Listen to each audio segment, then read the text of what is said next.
Nag-auto off ang mga ilaw at ang malaking painting sa wall ay naging isang malaking flat screen TV. Makikita doon ang mukha ng kanyang Commander-in-Chief na walang iba kundi ang kanyang Tito Greg. May lumabas din ng mga high-tech computers mula sa kanyang bookshelves. Kinuha niyang kanyang earphones at nilagay sa kanyang tenga. "Good morning, sir," bati ni Cyril. "Agent Moon, you have a new mission," bungad ng kanyang Commander-in-Chief. "Isang international fugitive ang kasong ibibigay ko sa'yo. This case is classified from the United States government. Sa'yo ko to ibibigay dahil alam kong ito ang kasong pinakahihintay mo. Mukhang related to sa Red Dragon Syndicate. Malaki ang tiwala ko sa'yo, Agent Moon, at subok ko na rin ang iyong kakayahan. Alam kong ikaw ang makakahuli sa fugitive na yun. Makakasama mo ditong isang special agent from US. His name is Agent Joven Miller. Kailangan mo siyang sunduin sa airport bukas ng tanghali. I'll send you all the information you need. And no more questions. Is that clear?" Sad ng kanyang Commander-in-Chief at saka nag-end call. Nagbuntong hininga na lang si Cyril at saka muling umupo sa kanyang swivel chair. Agad naman niyang na-receive ang mga files na pinadala ng kanyang boss. Chua Vincent, aka Jake Chua, aka Cedric Wee, na-estatwa si Cyril sa nabasa. Bulalas niya, pinagpatuloy niyang pagbabasa at malinaw na puro mabibigat ang mga kaso na kinakaharap ni Jake Chua o Vincent Chua. Kabilang sa mga to ang murder, kidnapping, drug trafficking, gun smuggling, human trafficking, prostitution, rape, cyber, etc. Ito ang nabasa ni Cyril na siyang nagpanginig sa kanyang kalamnan. Gulat na gulat si Cyril. Hindi niya lubos maisip nang minsang nakilala niya at nagsamantala sa kanya isa nang yung fugitive. Kasama na rin siya sa listahan ng most wanted persons in Interpol. Jake Chua, what the, hindi ko akalain isa ka palang demonyo. Magpakasaya ka na ngayon dahil nalalapit ng araw ng pagkikita nating muli.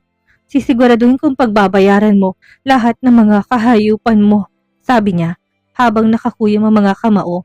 Nakita din niyang mga larawan na parang familiar sa kanya. Ang Red Dragon, ito ang tattoo ng mga hold-upper na napatay ng mga pulis noon. Nakita ng mga pulis sa mga katawan nilang tattoo ng dragon at lahat ay kulay pula to. Kaya tinawag nilang Red Dragon Syndicate.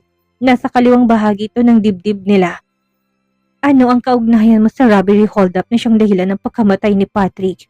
Kapag napatunayan ko na may kinalaman ka sa pagkamatay nila, umanda ka. Ipapatikim ko sa'yo kung gaano ko kalupit. Dudurugin kita. Ipaparanas ko sa iyong sakit at hirap na naranasan ko at nanganak ko. Ako mismong papatay sa'yo, sumpa ni Cyril. Kinabukasan maaga nagayak si Cyril. Matapos niyang maihatid ang anak sa ibaba, ay tinawagan niya si Alfie at pinapunta niya ito sa bahay niya. Nasa 9th floor ang unit ni Alfie kaya kagad naman itong nakarating. Habang hinihintay ang kaibigan ay nag-bake na muna siya ng cheesecake. Favorite ito ng kanyang anak kaya lagi siyang gumagawa. Wow, ang bango naman ang binibake mo. Pwede ka na mag-asawa. Anas ni Alfie nakapapasok lang ng kusina. Binato naman siya ni Cyril dahil sa inis nito sa kaharutan ng kaibigang binabae. Aray, sadista ka talaga. Tatawagan mo ko at papupuntahin dito. Pero babatuhin mo lang pala ako ng spatula, ani niya, habang hinihilot ang noo na natamaan ng spatula. Kumain ka na muna, may pupuntahan tayo mamaya. Saad ni Cyril. Saan ba tayo pupunta? May gwapo ba doon? Naputol ang iba pa niyang sasabihin dahil nakita niyang dinampot ng kaibigan ng Mog. Tinikom na lang niyang kanyang labi at tumastang sinasara ang zipper sa kanyang bibig. Papalabas na ng plane si Agent Miller. Agaw pansin siya sa mga babae na nakasabayan niya sa eroplano. Matangkad at malaki ang pangangatawan ni Agent Joven Miller. Maganda din ang katawan nito na bumagay naman sa ulo nitong kalbo. Bakat na bakat sa kanyang suot ang biceps at triceps nito. Ganon din ang kanyang abs. Casual lang attire niya, fitted black shirt at denim jeans. Tineronahan ng brown leather shoe at black leather jacket. Nagbigay ito ng kakaibang dating sa kanyang physical looks at nagmukha siyang mode. Hawak niya sa isang kamay ang hand carry bag na pumila sa immigration. Saka pumunta sa baggage area. Tahimik naman na nakatayo si Cyril at hinihintay ang paglabas ni Agent Miller. Si Alfie naman ang naiwan sa kanyang kotse at nagmistulang driver. Palabas na si Agent Miller sa airport. Nakita kagad siya ni Cyril at nakilala. Kaya naglakad na siya palapit dito. Tumayo na muna sa labas ang lalaki upang hintayin ang susundo sa kanya. Hindi niya kilalang taong susundo sa kanya. Ang tanging sinabi sa kanya ay may susundo sa kanya at dadalhin siya sa bahay nito. Doon siya pansamantalang tutuloy habang nasa Pilipinas siya. Bata pa siya noong huli siyang nakauwi ng Pilipinas. Mula na mag-aral siya bilang isang special agent ng FBI, ay hindi na siya nakauwi pa ng Pilipinas. Natigil ang kanyang pag-iisip dahil may napakagandang babae ang lumapit at kumausap sa kanya. Welcome to the Philippines, Agent Joven Miller. I'm Attorney Cyril Castro. Saka pinakita ang kanyang ID sa lalaki. This way please. Aniya, nilahad pang kanyang kamay. Saka nagpatiuna sa paglalakad. Hindi na ni Cyril hinintay ang lalaki. Ewan ba niya't parang nanigas naman yon sa kinatatayuan nito. Mula nang mamatay ang kanyang asawa, naging mailap na rin si Cyril sa mga lalaki. Ayaw niya na may lalaking lumalapit sa kanya at kumakausap. Tanging si Alfie lang ang nakakalapit sa kanya. Ang mga tauhan niya ay nakadistansya lang sa kanya. Gaya ngayon, nakasunod sa kanya mga bodyguards niya. Pero nakatanaw lang sila sa kanya. Bakit mo naman iniwanan si Pogi? Ikaw talaga? Ani ni Alfie. Di puntahan mo, sagot ni Cyril. Ang gwapo, yummy papa. Bulong ni Alfie pero dinig na dinig naman ni Cyril. Tinulungan naman ni Alfie na isakay ang mga maleta nito at siya rin ang nag-drive pabalik sa hotel. Nagtaka naman si Agent Miller dahil sa hotel sila tumuloy. Ang sinabi sa kanya ni Son, Commander-in-Chief, ay tutuloy siya sa pansamantala sa bahay ni Agent Moon. Bakit dinala siya sa hotel? Tahimik lang siyang sumunod kay Attorney Castro. At Attorney Magtibay, nakita niya nag-scan na muna ng palad niya si Attorney Castro saka may pinindot na number bago bumukas ang elevator. Cool, sambit ni Agent Miller. Pagdating nila sa 10th floor ay nag-scan ulit ng kanyang palad si Cyril saka pinindot ulit ang passcode. Lalong namangha si Agent Miller sa nakita. Hindi niya akalain na ganito kagandang bahay na napakabatang si Attorney Cyril Castro. Napakalawak ng living room na nabungaran niya. Inikot pa niyang paningin at talagang napakaganda ng paligid.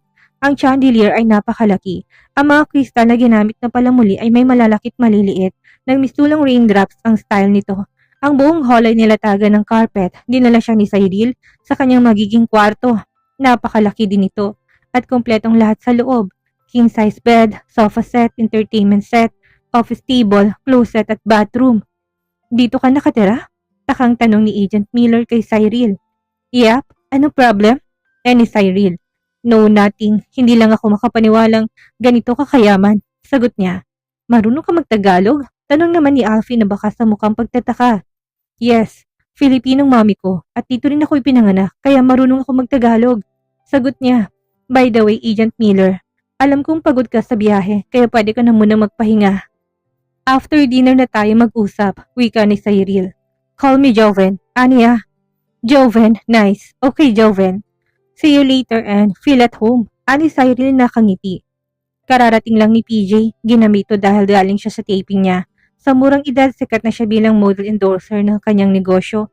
Kasunod ng kanyang PA yaya na si Joy at ang manager niyang si Pamela. Nadatnan niyang ina na kumakain ng hapunan. Kasalo nitong ninong Alfie niya at ang kanyang lolo Greg.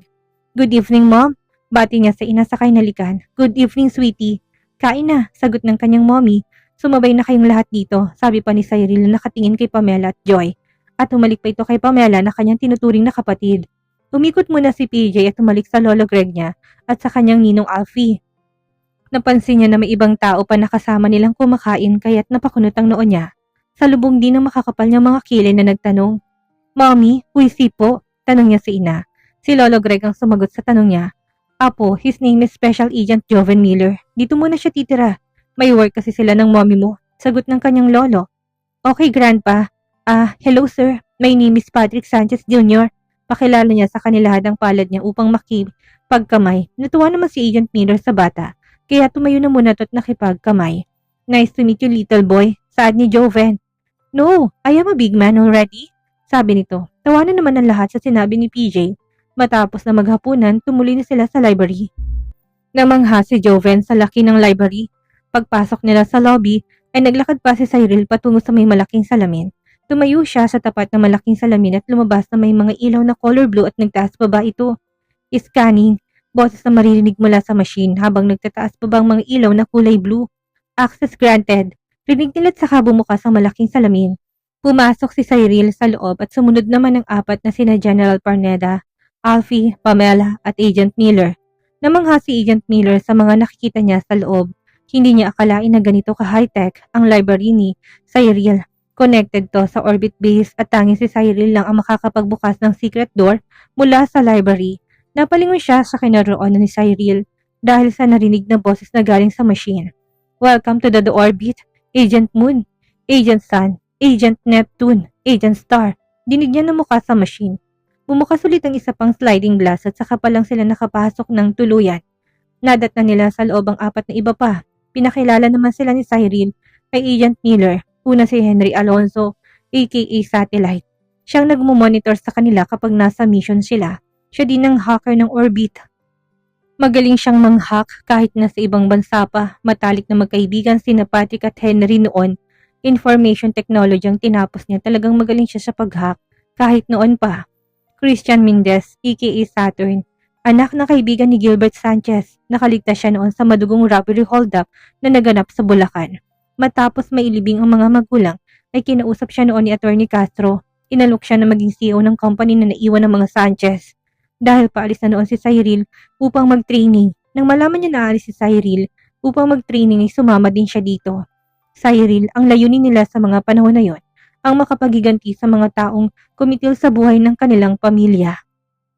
Jonas Cajalme, aka Jupiter, anak ng mayordoma sa mansyon ng mga Sanchez.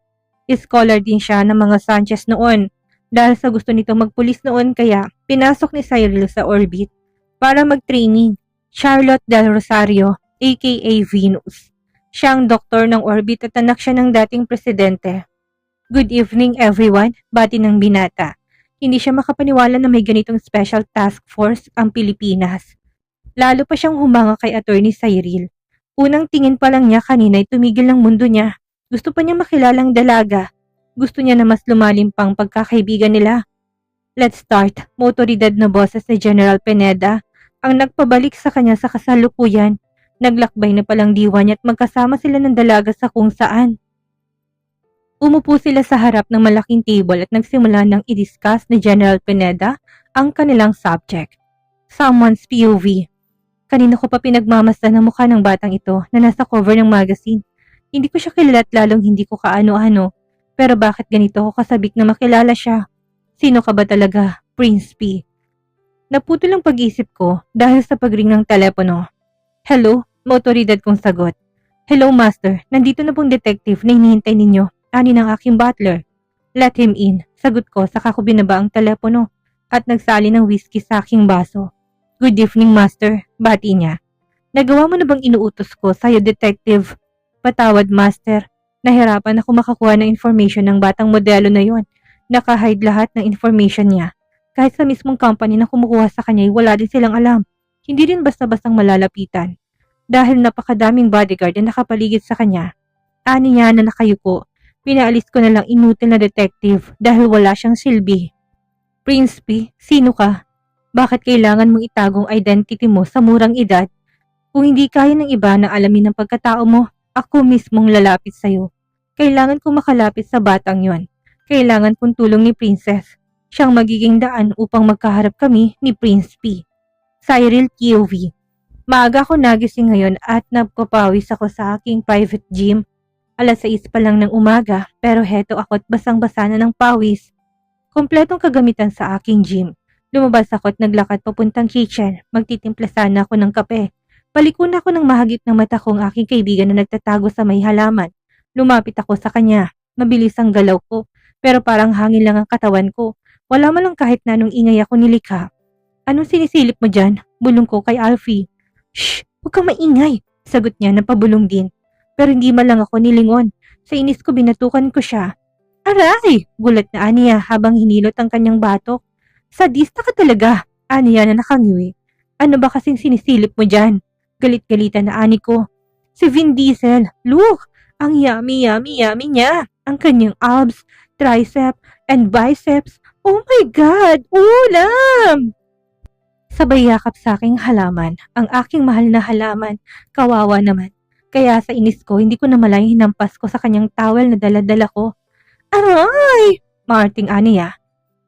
Si Tisoy na kalbo lang palang pinagnanasahan mo. Pero ang halaman ko ang pinagsasamantalahan mo. Alam mo bang may sentimental value sa akin lahat mga halaman ko? Tingnan mo ginawa mo. Nagkandabali-bali ng mga sangat ng mga dahon. Naglaglagan na sa sahig. Kinawawa mo ang halaman ko. Dahil sa kaharutan mo. Mahabang litanya ko. Ay, sorry my friend. But wait, tama ba yung narinig ko? Tinawag mo siyang tisoy?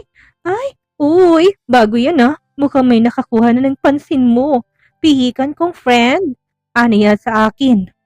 Nagtaka naman ako sa baklang to. Ano nakaagaw ng aking pansin? Tatanungin ko pa nga sana ang aking kaibigan pero wala na siya.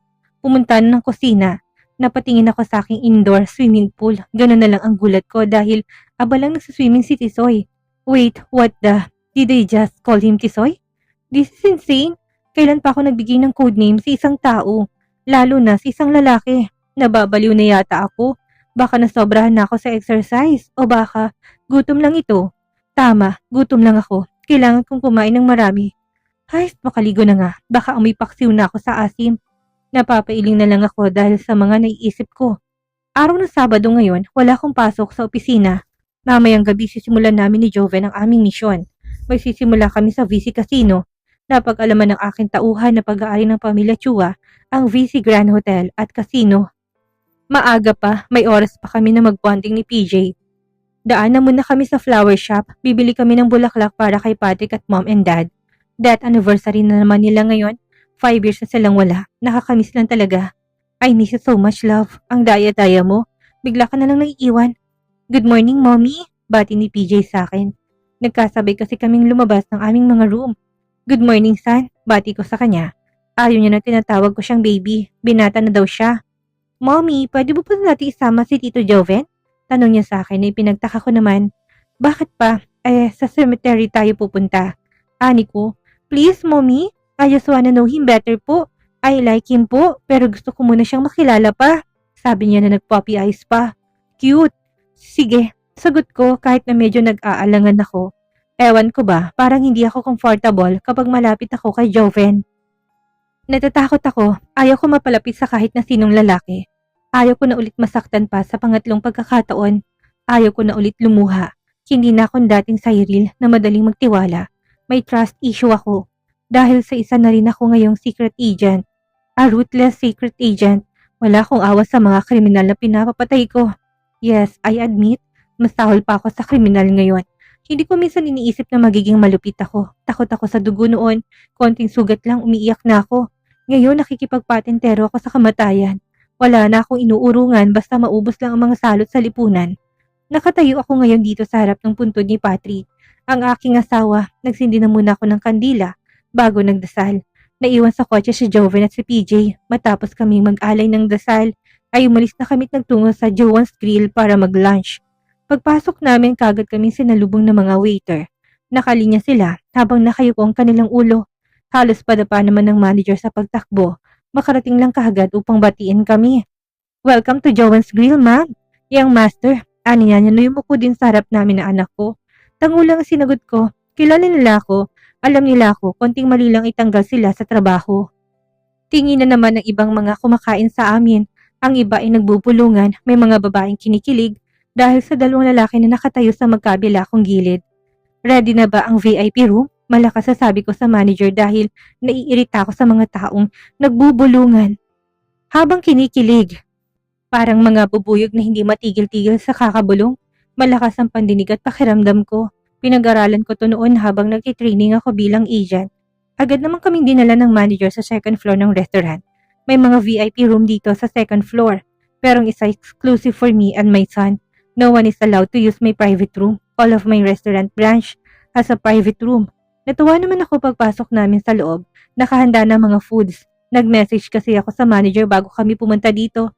Sinabi ko rin mga pagkain na gusto ko. Umupo na kagad si PJ. Natakam ng aking prinsipe sa mga pagkain na nakahain sa mesa.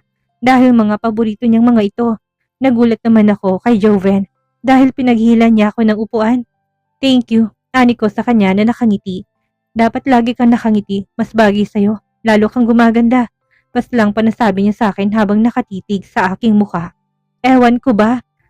Bakit hindi ako makapagsungit pag si Joven ang kaharap ko? Lahat ng tao sa paligid ko, kilala nila ako sa kasungitan ko. Terror boss pang tawag sa akin ng iba. Si Joven din ang naglagay ng pagkain sa plato ko.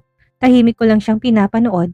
Nagtataka talaga ako sa sarili ko. Bakit parang ako ang sumusunod sa lalaking ito? Sino ka ba't bakit kaya mo kong pasunurin sa'yo? Napapailing na lang ako sa mga naiisip ko. At dito na po nagtatapos ang kabanata ng ating kwento at sana'y muli niyo po akong samahan sa mga susunod pang kabanata. Maraming salamat po at keep safe everyone.